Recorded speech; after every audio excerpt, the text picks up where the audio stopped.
Hi, my name is Alyssa and I will be your nurse. I wanted to talk to you about your recent stroke and how this may impact your mobility and your feeding. Would this be a good time for you? Okay, great. So when it comes to eating, it is all about safety. After you are assessed to determine how well you swallow, then it will be determined what foods are safe for you. So there are many different thickness levels of food for those who have difficulty swallowing. These range from level 1, which is extremely thin, it's basically like water, to level 7, which is regular food. This will be determined by a speech language pathologist and a dietitian to determine what is the right fit for you. You might need it semi-thick, you might need it completely thick, and I recommend that when you're eating, you sit upright, and when you swallow, you want to make sure that your neck and head are flexed, or they are bent slightly forward. So this is going to help to make sure that the food goes down your throat and that it's not getting stuck or causing you to choke.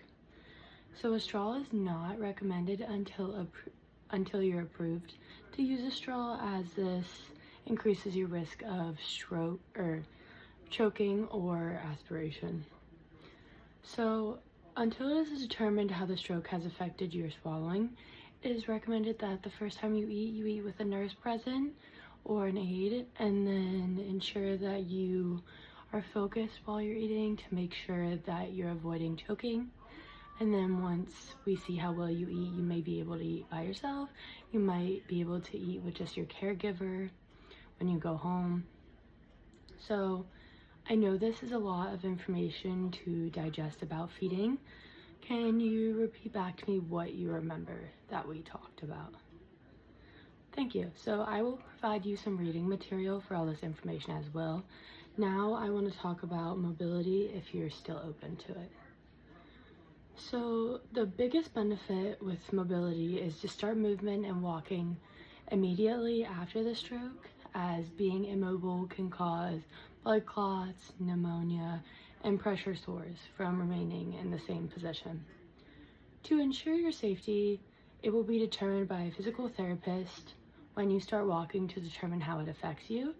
There are many assistive devices such as like a cane to help moving, to make sure that you are safe while moving.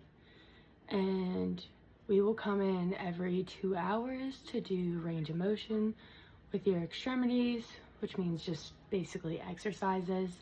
And these can then be continued at home with your caregiver or by yourself, depending on how much assistance you need.